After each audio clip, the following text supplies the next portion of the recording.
Live లో చూద్దాం. అందరి చల్లని దీవెనలతో మాత్రమే చేయగలిగాను అని మాత్రం గర్వంగా చెప్తాను. ఆ పాదయాత్రలో ఆ రోజు ఇదే నియోజకవర్గం గుండా కూడా ఆ ప్రయాణం సాగినప్పుడు మీరు చెప్పిన ప్రతి కష్టము ఆ రోజు నేను విన్నాను. మీరు పడిన ప్రతి బాధ నేను విన్నాను. ఆ రోజు మీరు చెప్పిన ప్రతి అంశము ఇవాళకి కూడా నాకు బాగా గుర్తుంది. ఇవాళ నేను మీ అందరికీ నేను ఒకటే చెప్తా ఉన్నాను. మీ కష్టాన్ని నేను చూశాను, మీ బాధని నేను విన్నాను. ఇవాళ నేను మీ అందరికీ భరోసా ఇస్తా ఉన్నాను. మీ అందరికీ నేను ఉన్నాను అని ఇవాళ నేను భరోసా ఇస్తా ఉన్నాను. చెరుకు రైతుల కష్టాలు చూశాను. తుమ్మపాల షుగర్ ఫ్యాక్టరీని తెరిపిస్తామని 4 సంవత్సరాలుగా ఊరించారు. ఊరించి చివరికి ఎన్నికలు వచ్చేస్తా ఉన్నాయి కదా అని చెప్పి ఎన్నికలకు 1 సంవత్సరం ముందు తెరిచారు. తెరిచిన తర్వాత కనీసం 2 నెలలు కూడా ఆ ఫ్యాక్టరీని నడపలేదు. రైతులకు ఈ సంవత్సరానికి సంబంధించి చెల్లించాల్సిన బకాయిలు 5 కోట్ల రూపాయలు చెల్లించకుండా ఏ స్థాయిలో వీళ్ళు మోసం చేస్తా ఉన్నారు అని చెప్పి ఆ రోజు మీరు ఆవేదనతో చెప్పిన మాటలు నాకు ఇవాళకి కూడా గుర్తున్నాయి. బెల్లం రైతులకు గిట్టుబాటు ధరలు రావడం లేదని, క్వింటాలకు బెల్లం రేటు సరాసరి ధర 2,400 రూపాయలకు మించడం లేదని, కనీసం 3,500 రూపాయలు కూడా రాకపోతే ఏ రకంగా గిట్టుబాటు అవుతుందన్నా అని చెప్పి ఆ రోజు బెల్లం రైతులు నా దగ్గర తమ బాధ చెప్పిన మాటలు విన్నా. సంక్రాంతి పంటకు వస్తే చంద్రబాబు నాయుడు గారి ప్రభుత్వంలో చంద్రన్న కానుకిస్తారు, కానీ బెల్లం మాత్రం మహారాష్ట్ర నుంచి తీసుకొస్తారు, కానీ అనకాపల్లి దగ్గర నుంచి మాత్రం బెల్లం కొనుగోలు చేయరు. పాడి రైతుల బతుకుల గురించి విశాఖ డైరీ పాలక వర్గం పీల్చి పిప్పు చేస్తుంది అన్న సంగతి కూడా చెప్పిన మాటలు విన్నా. రైతుల సొమ్మును దోపిడీ చేసి ఆ సొమ్మును సొసైటీల ద్వారా వెదజల్లి ఇవాళ ఓట్ల కోసమే ప్రయత్నాలు చేస్తూ ఉన్నారు. ఇవాళ రైతుల వేలుతో వారి కంట్లోనే పొడిచే ప్రయత్నం జరుగుతూ ఉంది ఇదే విశాఖ డైరీ నేతలతో. లీటర్ నీళ్లు ధర నా దగ్గర ఆ రోజు వచ్చినప్పుడు నాకు మీతో మీరు అన్న మాటలు గుర్తున్నాయి.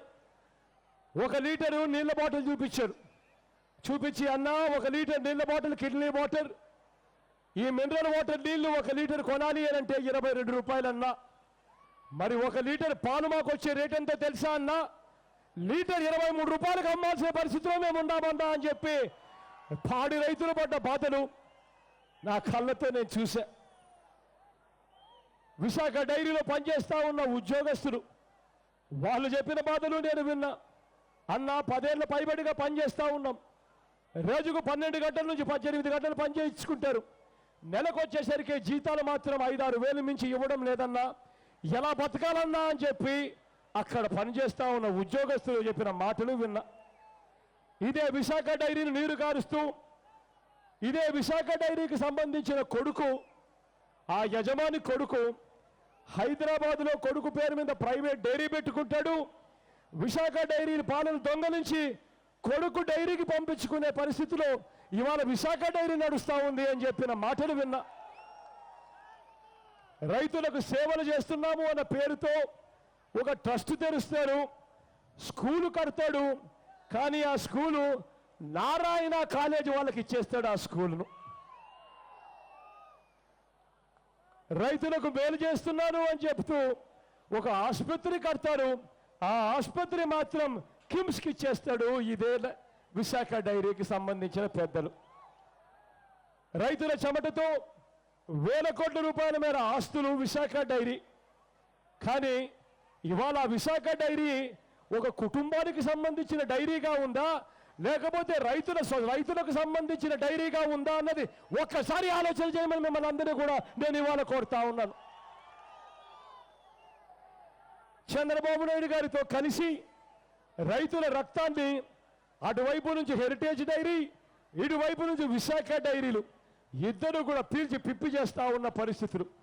మామూలుగా సహకార రంగంలో ఏదైనా డైరీ ఉంటే అది రైతులకు మంచి చేస్తుంది అని చెప్పి ప్రతి రైతు ఆశతో ఎదురు చూస్తారు.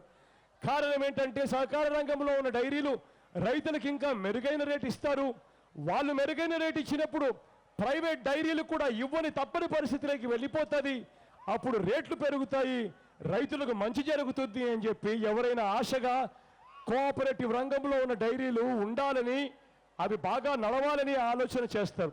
కానీ ఇక్కడ మాత్రం కోఆపరేటివ్ రంగం డైరీలను పూర్తిగా నాశనం చేశాడు. చంద్రబాబు నాయుడు గారికి వినని పరిస్థితిలో ఉన్న వాళ్ళ డైరీలన్నీ కూడా, రైతుల డైరీలన్నీ కూడా ఒక పద్ధతి ప్రకారం చిత్తూరులో ఉన్న చిత్తూరు డైరీతో సహా అన్ని మూసేయించాడు.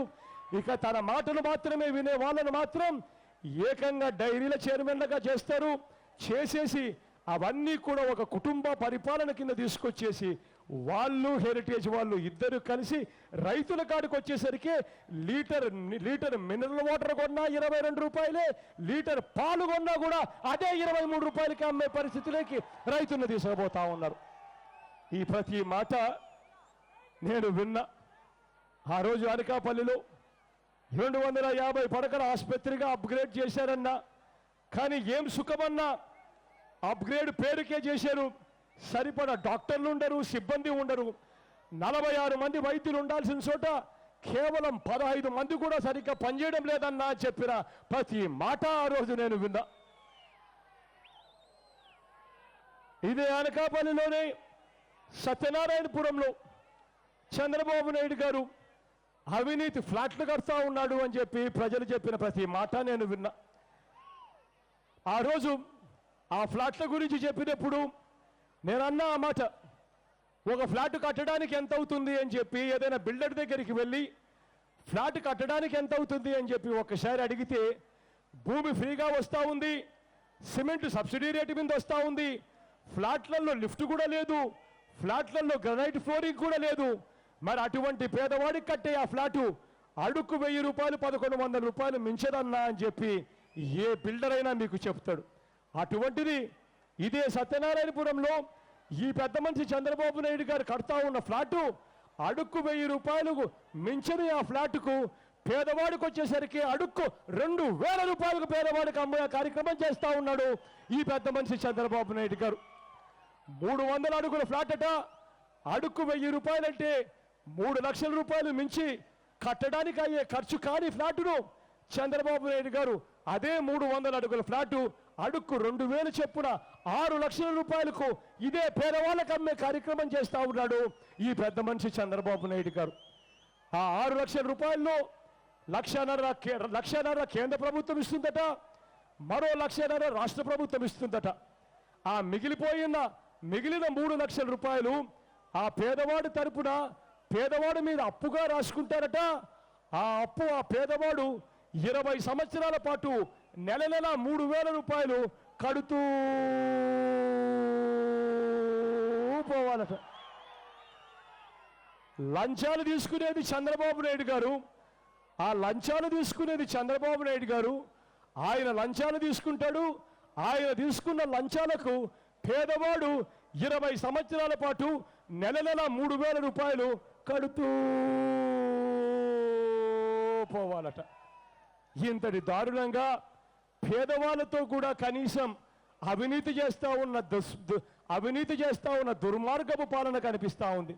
ఇవాళ నేను ప్రతి పేదవాడికి చెప్తా ఉన్నా, ఎన్నికల సమయం కాబట్టి చంద్రబాబు నాయుడు గారు ఫ్లాట్లు ఇస్తే ఏ పేదవాడు వద్దు అనొద్దండి, ఫ్లాట్లు తీసుకోండి. ఆ తర్వాత నేను మీ అందరికీ మాట చెప్తా ఉన్నా. జగన్ ఎన్నికల ప్రచారాన్ని ఇప్పటివరకు లైవ్ లో చూసాం.